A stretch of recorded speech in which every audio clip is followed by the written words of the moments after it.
112 Canadians. That's the neurological sample behind the most cited fact about the human brain in the last decade.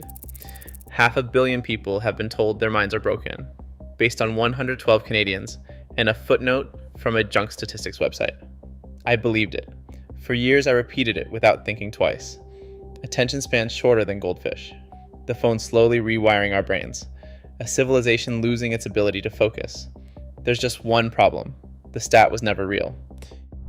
In 2015, Microsoft Canada published a 52-page document called Attention Spans. It surveyed 2,000 Canadians. It also conducted neurological research on, and I want you to sit with this number, 112 participants. That is the scientific sample. 112 people. That is the foundation of a global conversation about the collapse of the human mind. Major publications picked it up immediately. The Independent reported that attention spans had dropped from 12 seconds in the year 2000 to just 8 seconds by 2015. Time magazine declared that humans now had shorter attention spans than a goldfish. A survey of the UK public found that half of respondents believed the 8-second figure to be accurate. All of them traced back to the same document.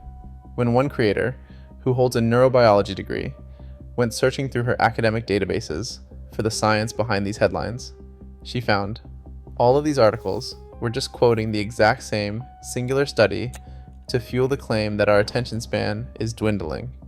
One document, cited everywhere, generating a global consensus about the human brain. So where did the Microsoft report get the 8-second figure? This is the part that made the same creator say, on camera, I am laughing, but I am also crying a little bit.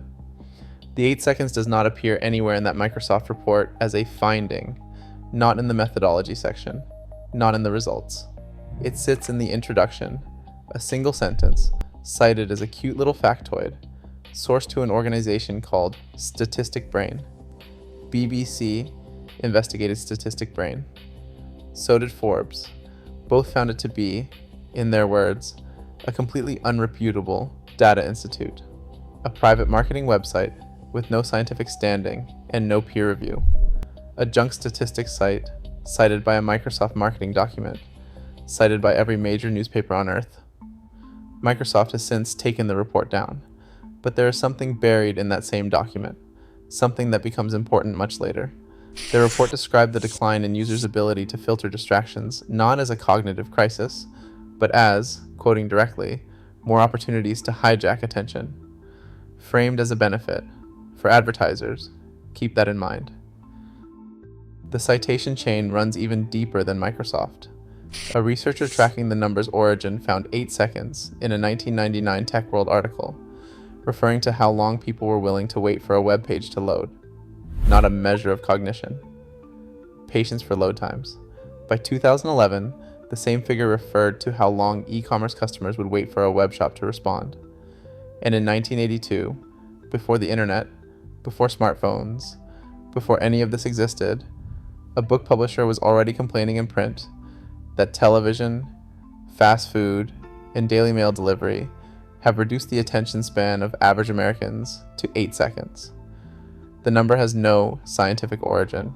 It is a culturally sticky piece of moral panic that has migrated across completely unrelated contexts for more than 4 decades, accumulating scientific-sounding authority it was never actually given.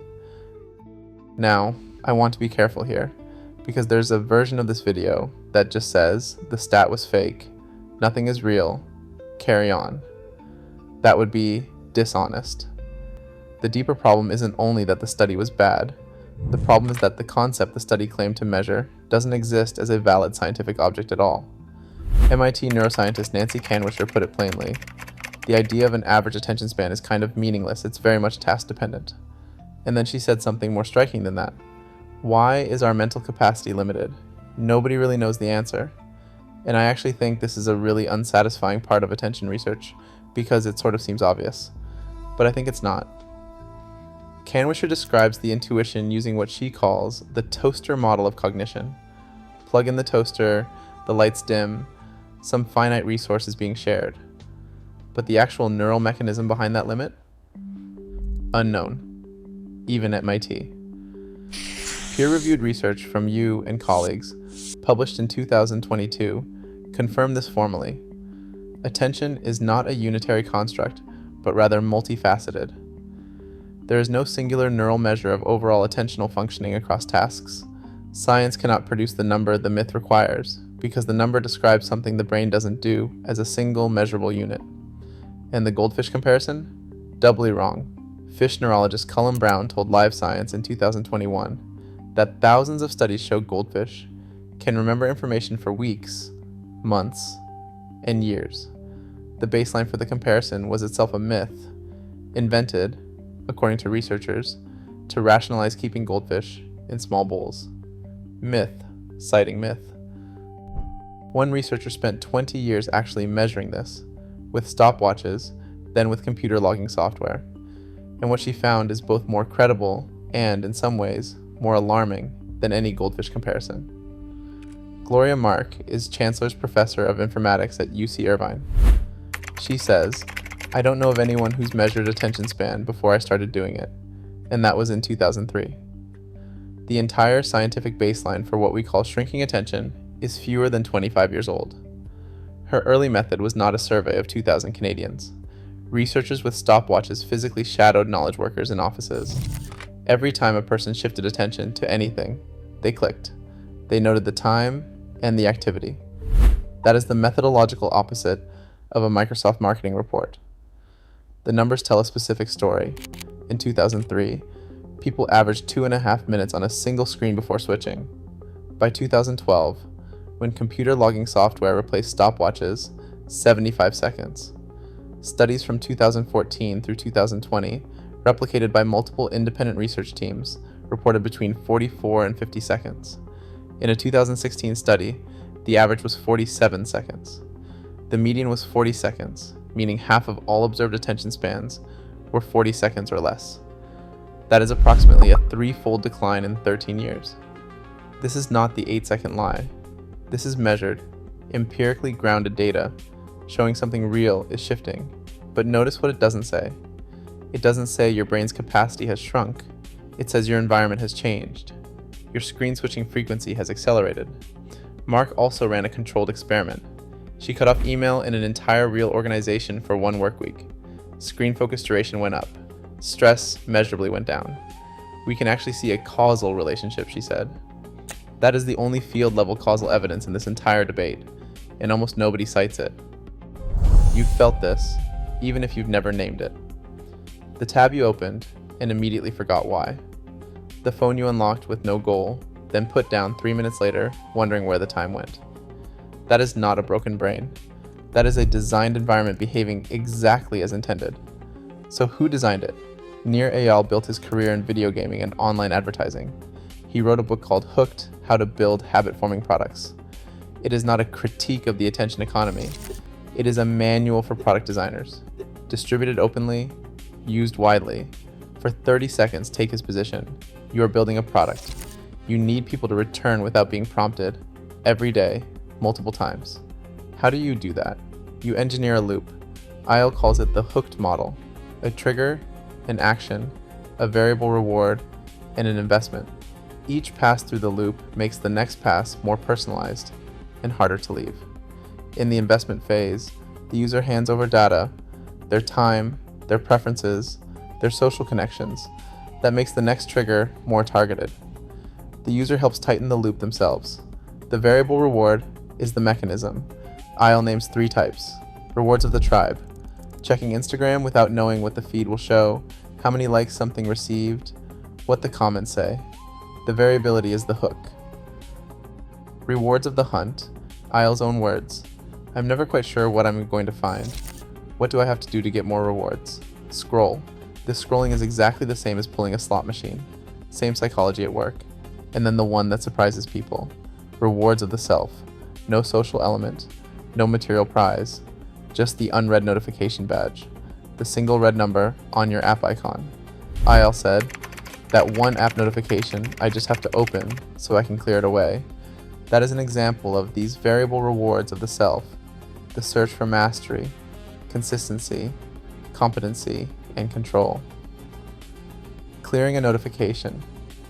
Categorized by a behavioral designer as the same psychological mechanism as a slot machine, pull. not a willpower failure, an engineered reward loop. Gloria Mark's research adds a physiological layer that almost never enters this conversation. Using heart rate monitors on real workers, she found a direct correlation. The faster people switched screens, the higher their stress, as measured by heart rate variability. Task switching also raises blood pressure, both systolic and diastolic.